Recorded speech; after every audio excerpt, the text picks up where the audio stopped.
Okay, are you able to see my screen? Yes. Yeah. Okay, now comes to the most important point where, or most important area which directly affecting the performance of your system.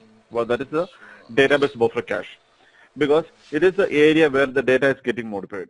So what happens is that when you are giving a select statement, say select star from employees.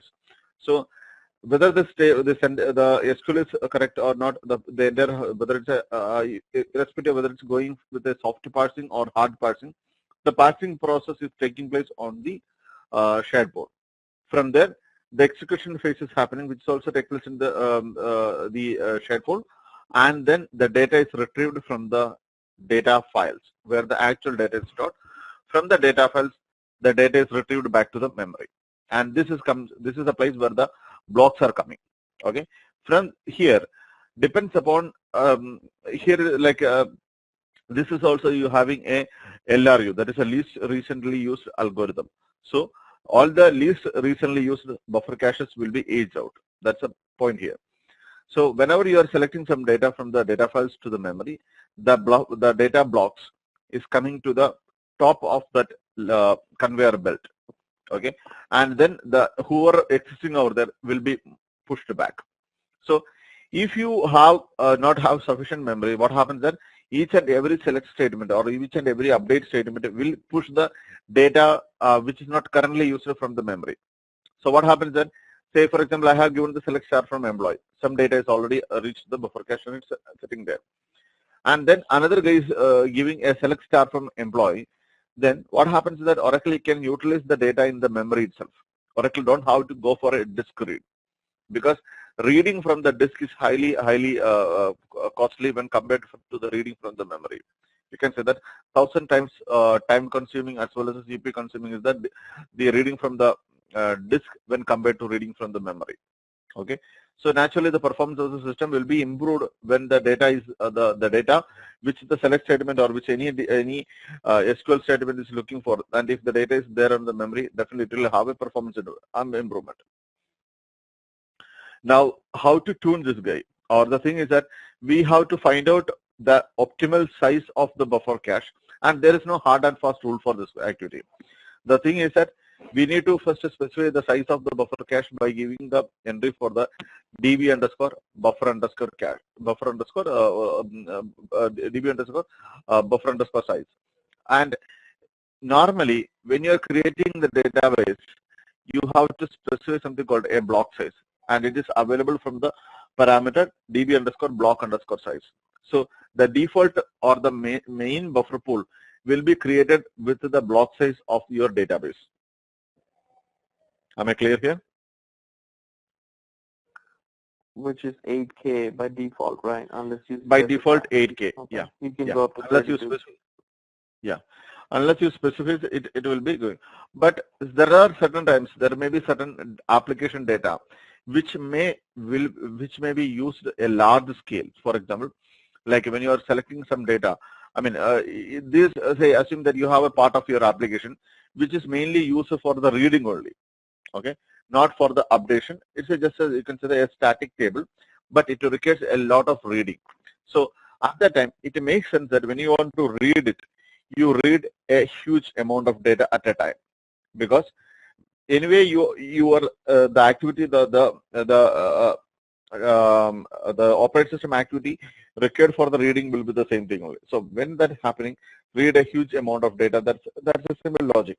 So at the time, you may have to create a certain tables or certain amount of data with a huge block size or a bigger block size. So at that time, Oracle is allowing you to create the non-standard table spaces. Not only Oracle, nowadays all the RDBMS vendors are allowing the non-standard block size. Okay, or non-standard table space, a table space with a non-standard block size. So it means that if you wanted to read from a non-standard table space, then there should be correspondingly a non-standard memory area available on the buffer cache also. Am I clear here? Normally, the buffer cache is equally matching with the block size of the database. But if you are going to create a table space, which is not the standard block size of your database, say I have my standard block size as 8K, but I'm going to create a table space with the say 16 kilobytes, 16 KB. It means that the data from that 16 KB table space cannot be taken into the buffer cache, the main buffer cache, because the block size is different. So what it means that if you want to create a table space of different or a non-standard block size, it means that you should be having a buffer cache which is of non-standard block size. That means you should be having an 16 KB buffer cache if you wanted to have a table space of 16 KB. Am I clear here? So, Binbal, as you said, you should be having the buffer cache of non-standard block size. Is this possible? Yes, it's possible. Because you give DB block size as 8 KB when creating your database. What I suppose is you can't change the DB block size once you no, you cannot change it. Yeah, you cannot change the block size of the database. I mean, you cannot change the default block size of the database. But the table space, the individual table spaces can have non-standard block size. For that, you should be having a different block size, or you can say that you will be having, for example, you will be having a DB underscore cache underscore size is for the default cache size. Now we can have the DB to 16K underscore cache underscore size. You can say that this is the size for the 16K kilobytes buffer cache size. You can have the 32K cache size. So like that, the non-standard cache size you can specify explicitly. Is that clear? So you mean to say that we can have two different buffer cache, one with 8K and one with 16K block size, if you're having 16K table space? It is. You can say that it is a non-standard block size which you have to specify explicitly. If you have not, okay. If you have not,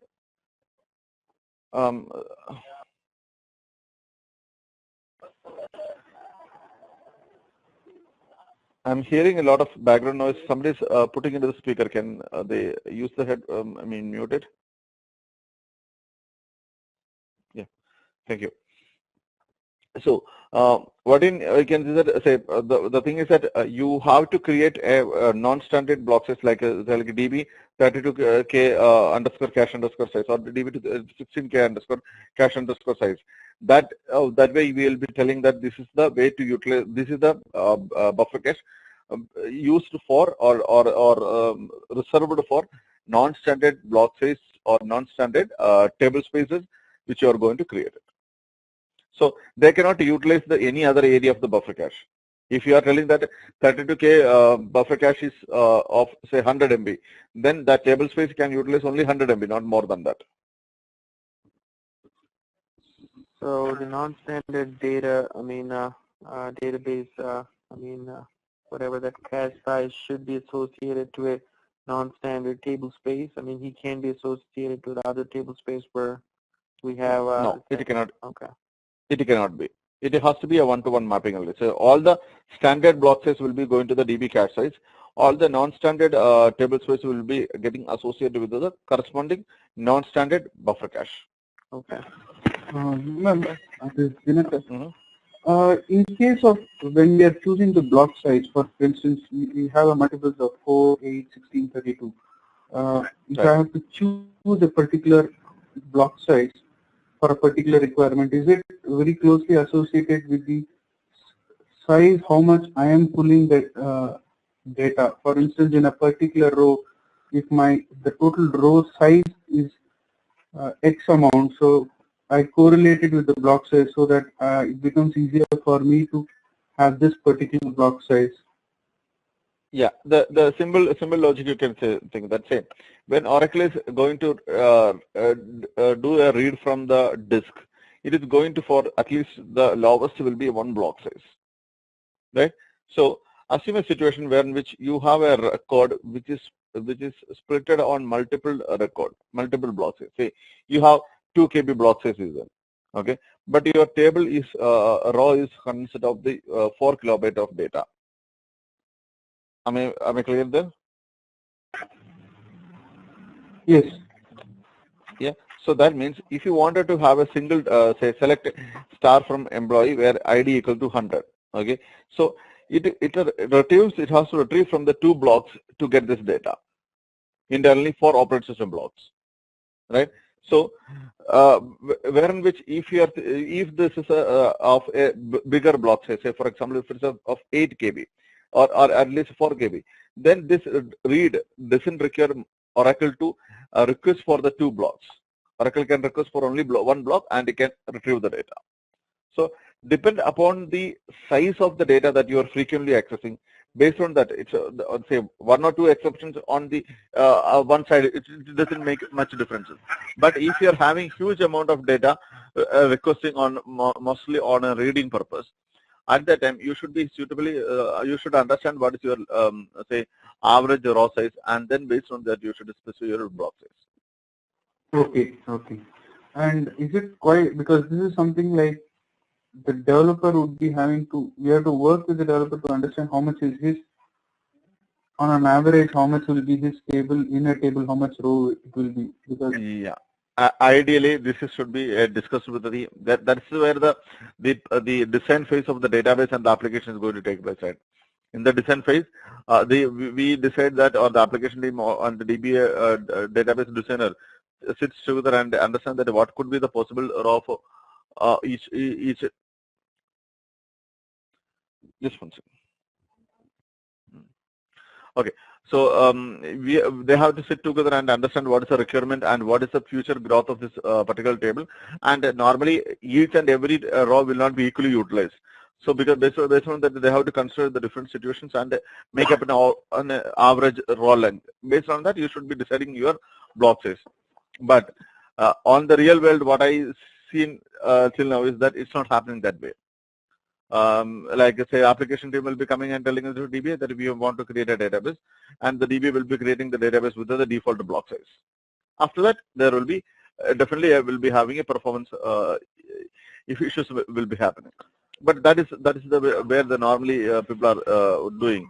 Nobody is going to sit with the like no, most of the cases are not going to sit with the teams sitting together and then design and create it.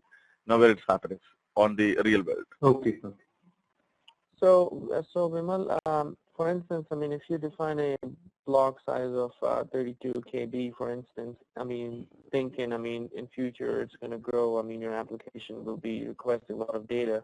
In that case, I mean, when you retrieve a work item, and if the data which is coming back is only 2 KB, for instance, I mean, all the time, I mean, Yeah. do we have to wait till it grows up to 32 KB for the? No. Only the thing is that say you are having a block size of 32. That means your block size is 32. So now the thing is that when Oracle is reading a particular record, Oracle say assume that in 32 KB is there. You have, but your average raw length is only 2K. Mm-hmm. Okay, that means you have 16 records are there on that particular block. Mm-hmm. Now, when Oracle is reading, Oracle is not going to read a particular record alone. Oracle cannot do that. Oracle has to read that entire block.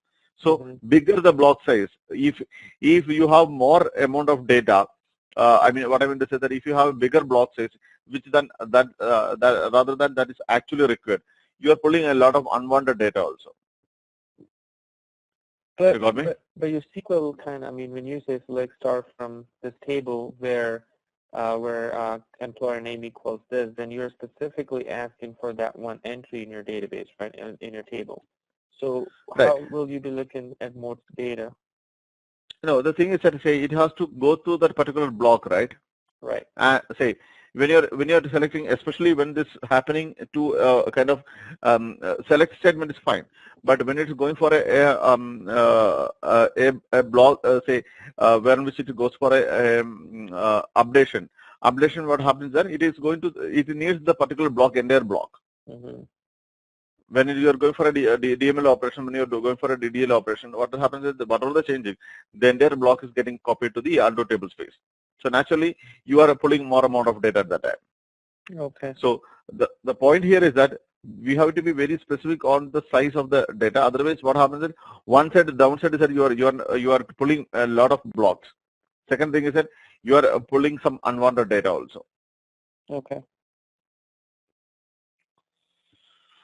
Fine. And say another point to be noted is that, of course, what we discussed, the block is going for a process of least recently used algorithm, and it's undergoing a process of aging out. But there could be definitely there could be certain situations in which we may have to have a certain amount of buffer cache to be kept in the memory itself. Okay, so you don't want to go as a part of the aging out. So at that time, you can just define a certain area like DB underscore keep underscore cache size, and this one will be kept in the memory. But at that time, you have to make sure that you are telling that certain tables are being changed with an option cache. That means the table from that particular, the data from that particular table will be directly going to the keep cache size and will not be aged out as like it do with the normal cache size. Am I clear? Yeah. So you are just reserving some area, but the point here is that if you are having a reserve area of 100 MB and you have defined all the tables to be on the cache, then again you will be fighting for the memory. Am I clear? Yep. And then certain amount of memory that is you know very well that this table doesn't require to be kept in the memory for a long time. I mean, even if nobody is using also, this can be erased from the memory, so that next time there is no need to struggle for the memory.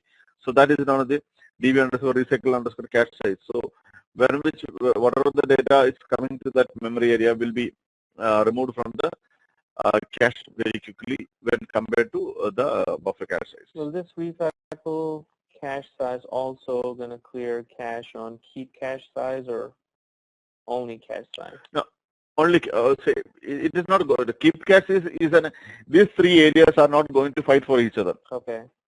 Okay, they are the three different areas. So if you are not specifying anything on the table level or the statement level to be cached, then it is going to normally to the DB underscore cache underscore size. Okay. Okay, and if you are not specifying anything on the table level or the SQL level to be going to the recycle area, again that is going to the default to the DB cache size only. But if you are specified to go to that specific area, then that will be going to that corresponding memory area. Okay.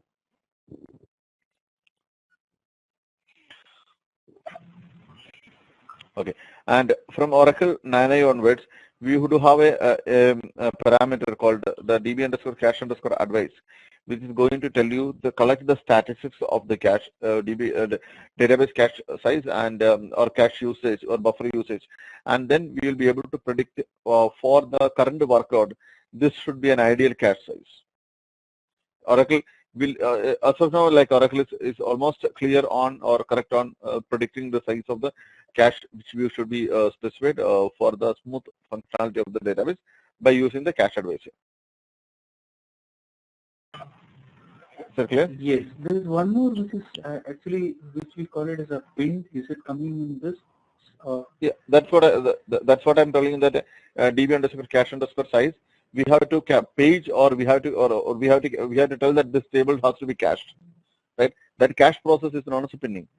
You will be telling that alter table pin command will be used. Okay, sir. Yeah. Simple. Whenever you run this command, alter system flush buffer cache, will this also clear off all the keep cache size, or it will also have the keep cache in there intact? No, keep cache size will not be removed from the it will be still there on the command. I mean, which will be keep cache size will be still remaining the data even if you after you clearing the cache. Okay. Okay. Thanks. Okay. The next area is the redo underscore log underscore buffer cache. Okay. Redo underscore log underscore buffer cache is the area on the memory where which the data or whenever you are modifying some data, the data is getting not the data actually, the changes that's required to redo this activity is or also known as a log vector, redo vector. So the redo vector is being kept on the redo into a memory area known as a redo log buffer cache. And from there, whenever a user is doing a commit or rollback, or else once the redo log buffer is getting filled up, the data will be returned to the online redo log files. So this is mainly used for the recovery purpose of the transaction. So what happens is that, say you when a database is crashed, you restore from the backup, and then you tell Oracle to reapply the changes. So from where Oracle will be getting the changes? Will be getting the changes from the redo log file or online redo log files or the offline redo log files. And the data to the online redo log file or offline redo log files are coming via change vector. Change vector is getting the first entry of the change vector will be the log buffer, and then from the log buffer, the log writer, the background process known as the log writer, will be writing to the online redo log files. And once the online redo log file is get filled up, depending upon whether you are having the archlog configuration or non-archlog configuration, it will be going to the archlog files by the archiver process. Is that clear? Could you just come again? Say when you're making a transaction, assuming like you're just giving a command like update employee set x equal to y. Okay, so Oracle needs to capture the information which will help Oracle to reapply or recover the transaction. So for the recovering, what Oracle cannot keep the entire information or entire data on the log buffer again because that information is already stored on some other place of the database. So what Oracle does is that Oracle keeps the certain very much important information to retrieve the transaction. For example, it keeps the information like on which data file, on which block, and what is the transaction that is being made. For example, block number 1, data file number 5, block number 20 has been updated with a value of 200. So that if you are updating with the value of 200, then that means it is equivalent to that you have executed the DML operation DML operation. So now this information is known as the redo vector or the change vector. Okay. So whenever a DML operation is taking place or DDL operation is taking place, irrespective of whether that operation is committed or rolled back, whenever the transaction is changing, it updates to the log buffer. Okay. And once the log buffer is getting filled up, or when the user commits or rollback, these changes will be returned to the online redo log file with the corresponding update. If it is a commit, then it will tell that this is committed. If it is a rollback, it will tell that this transaction is rolled back. So when Oracle used this one for the recovery, Vimal, Oracle clearly breaking, Vimal. In between it's breaking. I'm not sure whether it's from my connection or also from others. Yeah, same here. Even here it's breaking. Everyone else is breaking. Okay. Yeah. Is that this clear now, or still have issue? No, it's still breaking.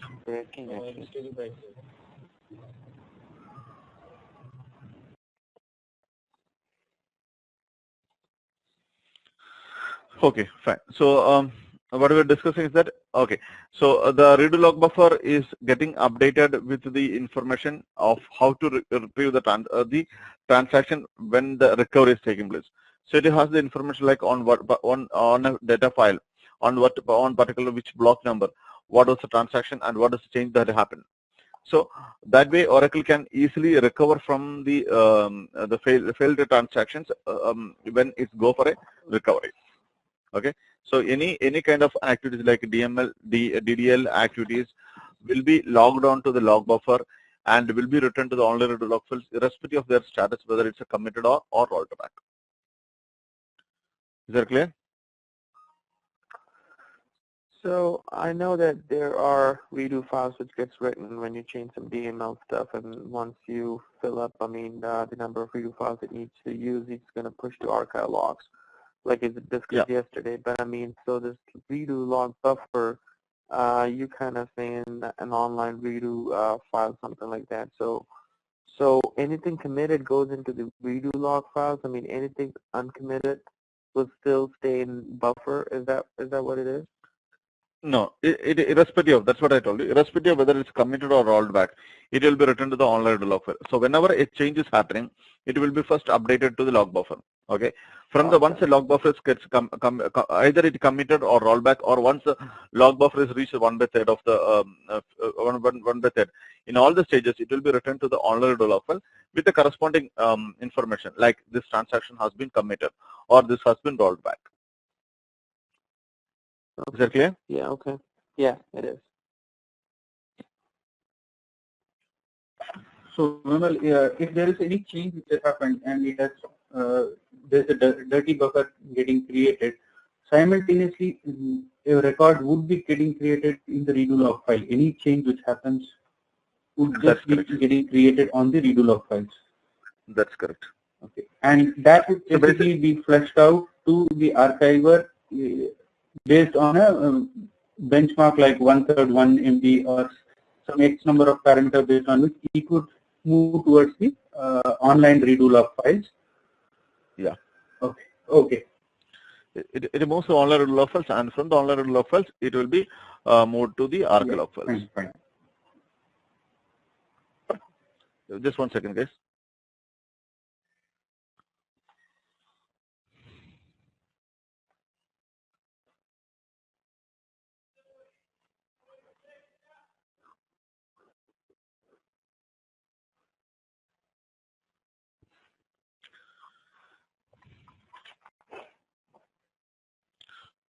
Okay. The next one is that large pool. Large pool is basically used for the when we are using certain specific activities, like say, for example, when you are using something called an architecture called a shared server architecture, or else whenever you are using something called the certain utilities like RMAN. On specific areas only the large pool will be used. So even if you have not, say, suppose if you are using the large pool, so if you are not using the large pool, but you are still using the features like shared pool and RMAN, at that time it will be utilizing that memory from the SG itself, or the remaining the part of the shared pool itself. So or a shared pool or the PGA. So depending upon that, depending upon that, we will be depending upon what are the configuration that you are having, whether you are having the large pool or not, it is better that you will be using the large pool. Fine. This is an optional memory setting, right? Yeah. Right. You can just issue the command out the system set large pool and specify the memory area. And by default, the 64 MB is the size. And most of the cases, it will be that that size will be more than sufficient for us.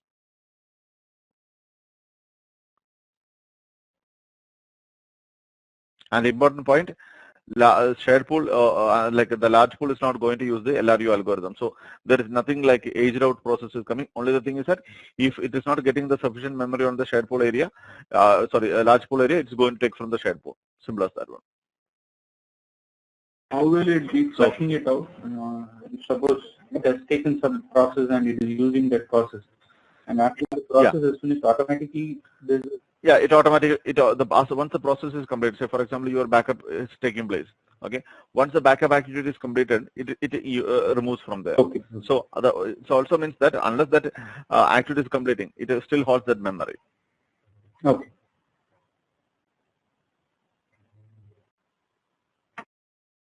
Okay. So